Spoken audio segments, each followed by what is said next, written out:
اعوذ باللہ من الشیطان الرجیم بسم اللہ الرحمن الرحیم قال ما منعك الا تسجد اذ امرتك قال انا خیر منه خلقتنی من نار وخلقته من طین۔ حق تعالی شانہ نے فرمایا تو جو سجدہ نہیں کرتا تجھ کو اس سے کون امر مانے ہے، جبکہ میں تجھ کو حکم دے چکا۔ کہنے لگا میں اس سے بہتر ہوں، آپ نے مجھ کو آگ سے پیدا کیا ہے اور اس کو آپ نے خاک سے پیدا کیا ہے۔ سورہ اعراف کی آیت نمبر 12 آپ کے سامنے پڑھی گئی ہے۔ کل آپ کے سامنے ذکر کیا گیا تھا کہ اللہ تعالیٰ نے حضرت آدم علیہ السلام کو پیدا کیا اور اس کے بعد فرشتوں کو حکم دیا کہ تم آدم علیہ السلام کو سجدہ کرو، تو تمام ملائکہ نے سجدہ کیا، لیکن شیطان نے سجدہ کرنے سے انکار کر دیا۔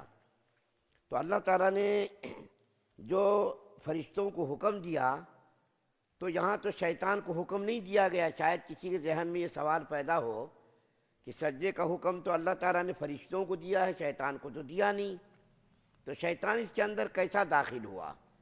تو علماء نے اس کا جواب دیا ہے کہ شیطان نے اتنی عبادت کی کہ گویا کہ ان فرشتوں میں اس کا شمار ہونے لگا، یہاں تک کہ ان کو طاؤوس الملائکہ کہا جانے لگا اور اس کا شمار بھی فرشتوں میں ہونے لگا۔ تو ظاہر بات ہے جب اللہ تعالیٰ نے فرشتوں کو حکم دیا تو یہ بھی اس میں شامل تھا۔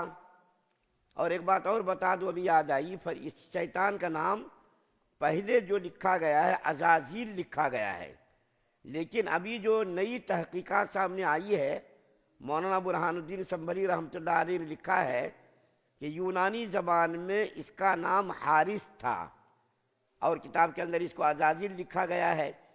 تو اللہ تعالیٰ نے فرشتوں کو حکم دیا تو ظاہر بات ہے کہ یہ بھی اس میں تھا، تو یہ بھی اس کا مخاطب تھا۔ دوسرا جواب یہ دیا گیا ہے کہ اللہ تعالیٰ نے جب فرشتوں کو حکم دیا، جو مخلوق اللہ کی افضل تھی، تو جب افضل کو اللہ تعالیٰ نے حکم دیا تو غیر افضل تو اس کے اندر خود بخود شامل ہو گیا۔ تو بارے کہ اللہ تعالیٰ نے فرشتوں کو حکم دیا، سب نے سجدہ کیا، لیکن شیطان نے سجدہ کرنے سے انکار کر دیا۔ تو اللہ تعالیٰ نے ان سے پوچھا کہ شیطان تم کو کون سی چیز رکاوٹ بنی، تم نے آدم علیہ السلام کو سجدہ کیوں نہیں کیا؟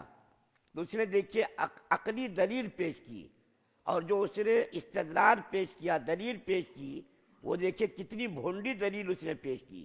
اس نے دلیل میں یہ پیش کیا کہ میں نے آدم علیہ السلام کو اس لیے سجدہ نہیں کیا کہ آپ نے مجھ کو آگ سے پیدا کیا اور اس کو مٹی سے آپ نے پیدا کیا۔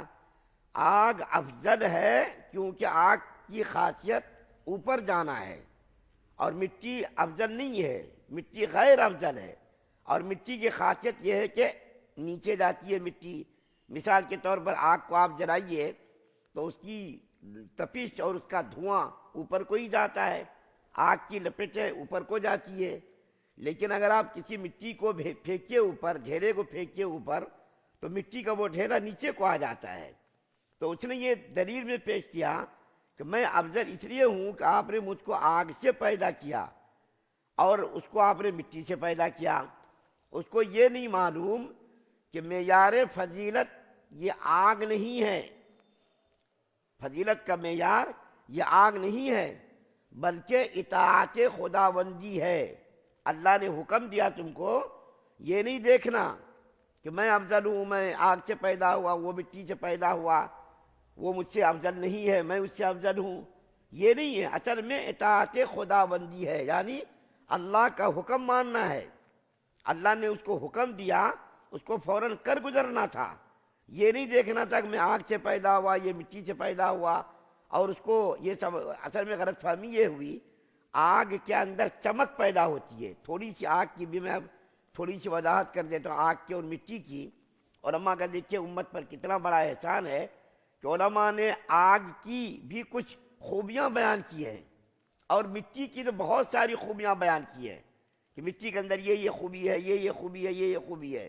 آگ کے اندر بہت کم خوبی ہے، اس کے اندر صرف یہ ایک خوبی ہے کہ انسان اس سے جو ہے کھانا پکا لیتا ہے یا جو ہے آگ کے اندر چمک پیدا ہوتی ہے، لیکن اس کے ساتھ ساتھ آگ کے اندر قدورت بھی ہے، کثافت بھی ہے، دھواں بھی ہے، اور آگ کیا مہلک چیز ہے۔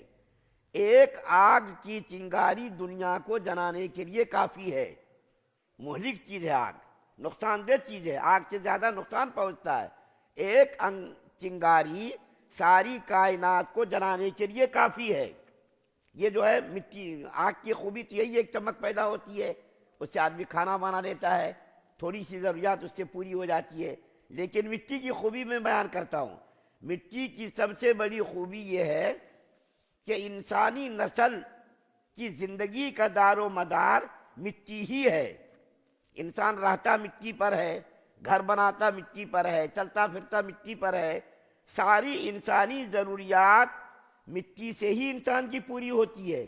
غلہ مٹی سے پیدا ہوتا، اناج مٹی سے پیدا ہوتا، پھل وغیرہ مٹی سے پیدا ہوتے، اور سبزیاں مٹی سے پیدا ہوتی، جانوروں کا چارہ مٹی سے ہی پیدا ہوتا۔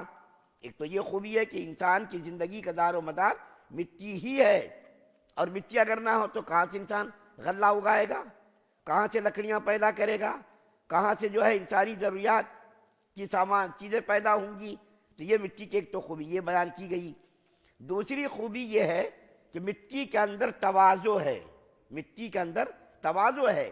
دیکھیے ہر انسان، جانور مٹی پر چلتا ہے، پاخانہ کرتا، پیشاب کرتا، اور اس کے اوپر وہ برداشت کرتا، اس کے اندر حلم بھی ہے، تواضع بھی ہے، حلم بھی ہے، صبر بھی ہے۔ مٹی کے اندر تواضع بھی ہے، حلم بھی ہے، صبر بھی ہے، کہ مٹی کے اوپر انسان چلتا ہے، اس کے اوپر گاڑیاں چلاتا ہے، رونتا ہے زمین کو، اور زمین کو رون کر کے اس کے اوپر کوئی پخانہ کرتا، کوئی پیشاب کرتا، رونتا ہے، لیکن مٹی اس کو کچھ بھی نہیں کرتی، بلکہ صبر اس کے اندر ہے، تواضع اس کے اندر ہے، انکساری اس کے اندر ہے، عاجزی اس کے اندر ہے، کہ انسان اس کے ساتھ ایسا معاملہ کرتا لیکن مٹی اس کو کچھ بھی نہیں کہتی۔ اور دوسری بات یہ ہے، مٹی کے اندر اتنی انکساری ہے اور عاجزی ہے، تواضع ہے، کہ آپ مٹی کو اوپر کو پھینکیے تو نیچے کو ہی آ جاتی مٹی۔ لیکن اس کے برعکس دیکھیے آگ کو اگر آپ اوپر کو اگر آپ وہ کیجئے تو اوپر کو چلی جاتی، وہ نیچے پھر نہیں آتی۔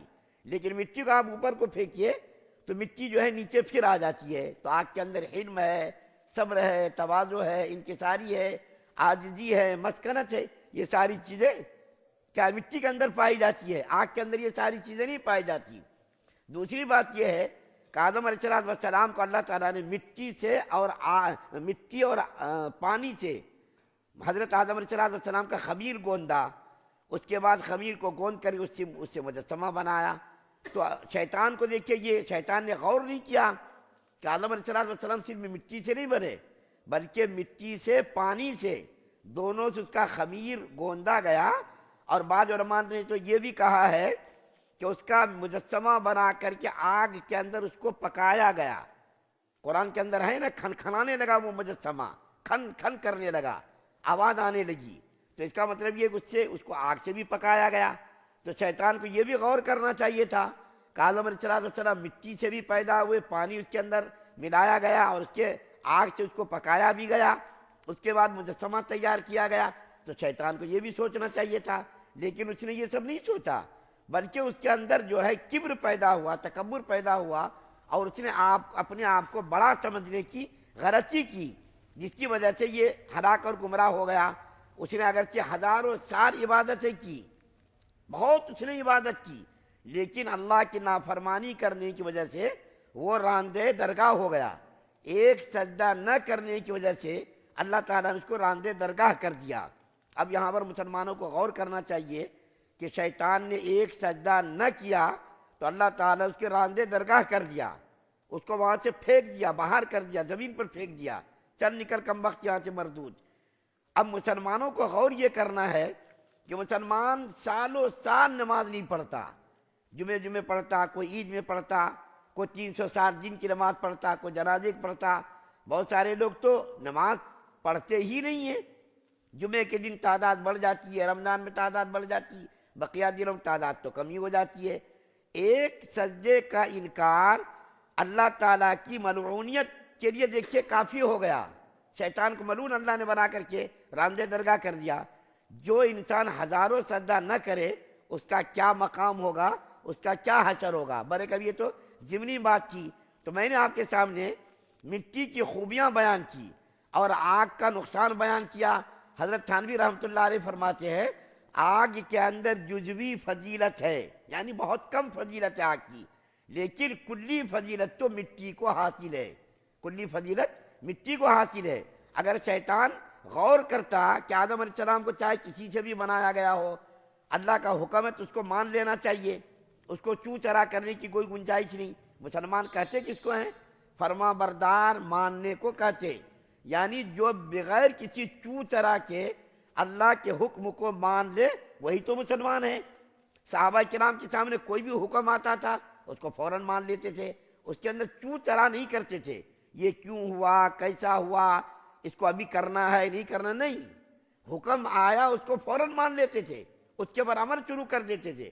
اس کے اوپر مثال ایک فوری ایک ذہن میں آئی مثال، شراب کا حکم دیکھیے، شراب کا حکم نازل و حرمت کا حکم نازل ہوا، صحابہ کرام نے جو وہ شراب کے عادی تھے، دیوانے تھے، شراب کے عاشق تھے، ہر گھر میں شراب پائی جاتی تھی، بڑے بڑے مٹکے شراب کے پائے جاتے تھے، لیکن جب اللہ نے شراب کی حرمت کو نازل کیا تو صحابہ کرام نے ذرہ برابر بھی چوں چرا نہیں کیا، اس کو فوراً شراب کو بہا دیا۔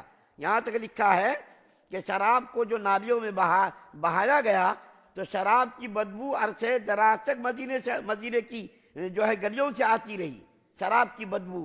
اور ایک صحابی جس کے بارے میں آتا ہزاروں روپے کی شراب شام سے لے کر کے آئے تھے، اللہ کے رسول صلی اللہ علیہ وسلم کی خدمت میں حاضر ہوئے اور پوچھا یا رسول اللہ میں شراب لایا ہوں، کیا اس کو بیچ کر کے اپنا منافع نکال لوں، اپنا اصلی جو پیسہ سے نکال لوں؟ تو اللہ کے رسول صلی اللہ علیہ وسلم نے فرمایا نہیں۔ وہ صحابی گئے اور بڑے بڑے مٹکوں کو جو اونٹ کے اوپر رکھے ہوئے تھے تمام مٹکوں کو انہوں نے توڑ توڑ کر کے پوری شراب کو بہا دیا۔